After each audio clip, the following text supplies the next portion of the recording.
Esha matihi tarkena na apaneya. This knowledge cannot be gained by logic. Don't try to use your vertical mind for a truth which transcends the mind. Truth of the creation, the essence of the creation is not something that can be figured out by the mind. Because the mind is vertical in nature. It is born in time. It is conditioned by time. A mind which is conditioned by time can only use logic within time-space framework. It can only go with perception.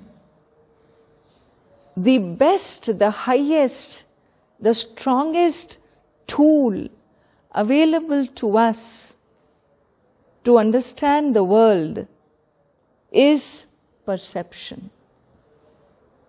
It's called the strongest means of knowledge. That's why in the court of law, in the court of justice, eyewitness is very important. If the eyewitness says something, I saw this, that's the last word. No, eyewitness. For all that we learn, the science teaches us about this creation. The starting point is the creation of what we see, no? You see a leaf and you want to know what it is about. You see the waters and you want to know what is its constituents. It's all about sight. It begins with the sight. And that which you cannot see, but you feel its impact. Like you don't see fire, but you see the smoke on the mountain. How do you know there is fire? Because you can conclude. And so you can infer based on a previous experience, based on a postulate that wherever there is fire, wherever there is smoke, there is fire. It's a postulate. And in that postulate, you make a conclusion. Therefore, when I see smoke, there is fire. So even things you don't see, you know exist through postulates and inferences, is it not? This is how science has advanced to the extent, to the great dimensions it has. That's how technology works. We keep creating new and new tools. We use our brain. We use mathematical equations. We do all kinds of abstractions, theorizing to arrive at the objective sciences. Because this is what we have, our mind, our intellect. But when you come to subjective science, what is your tool?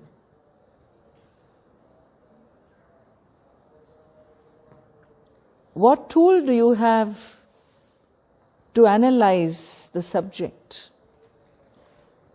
Which microscope are you going to use? Which telescope you are going to put inside and look? Does Atma exist or not?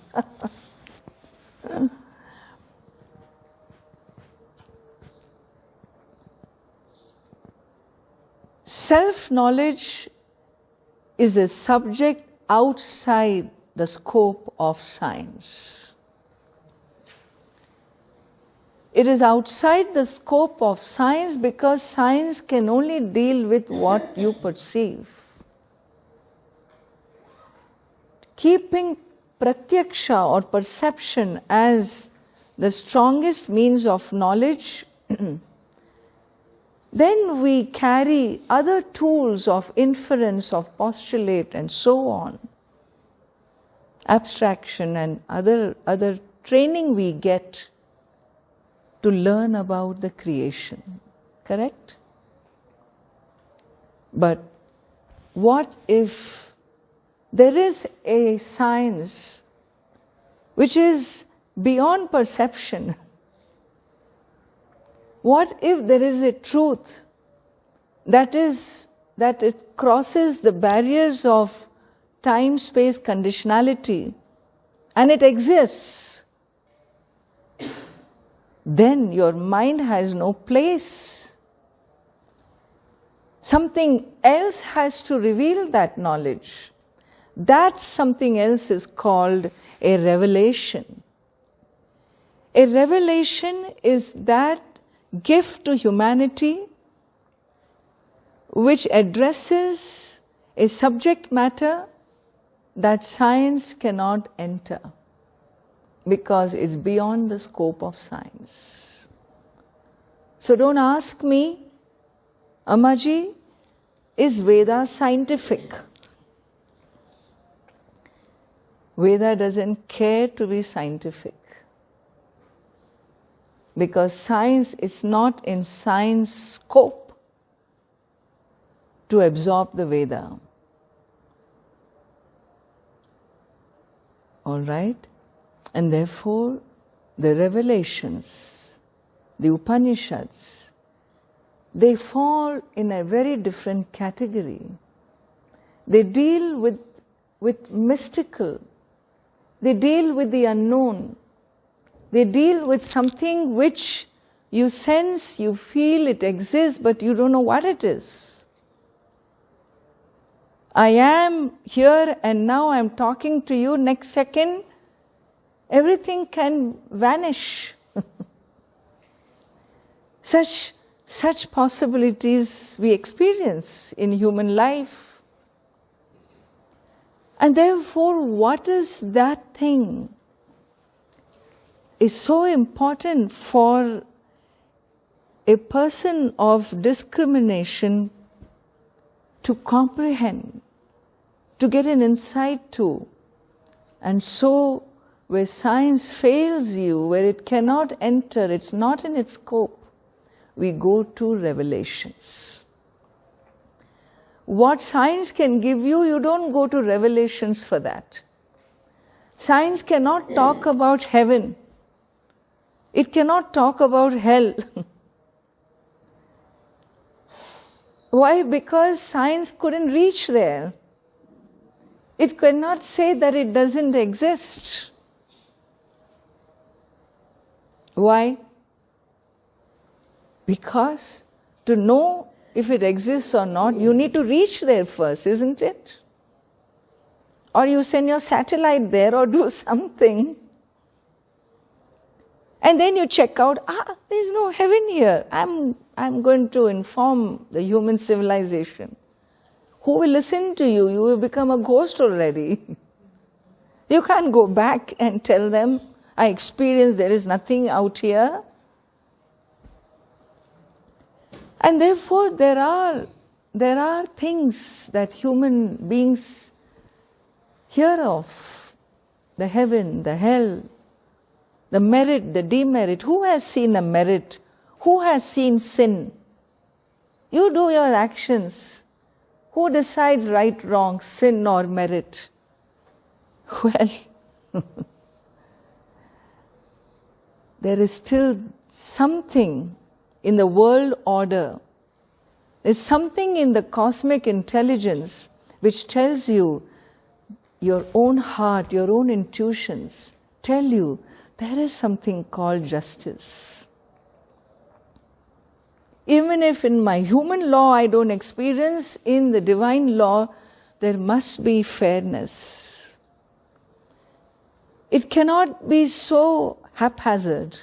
And so to be able to comprehend that which is outside the scope of the mind, we take refuge in the revelations, and the revelations talk about punya, papa, merit, demerit, heaven, hell, and all these topics become a subject matter for the faithful one.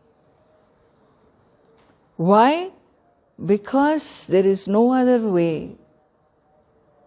If there is no faith, one cannot learn. Being mystical sciences, being something that is beyond perception, it is a revelation that I need to receive and understand life with the paradigm shift that is going to present to us. And hence the Upanishad says this is not a scope for the mind. Tarkena na matihi apaneya. You cannot learn through your mind, because mind can only think vertical through time, and time means conditionality, and everything within time and space, any object within time and space, conditioned by time and space, is the framework of objective sciences, not the fundamentals of creation. Those are given to us by the Divine Himself in a body of knowledge called revelations. All right? And so here, neither can science dismiss heaven, nor can Veda prove heaven. Understand? It's not that the revelations prove. Neither they prove nor you can disprove. When you come to such a situation, the human being is asked to either have faith or go his way, become an agnostic. There's no other way. Either you believe or you don't believe, isn't it?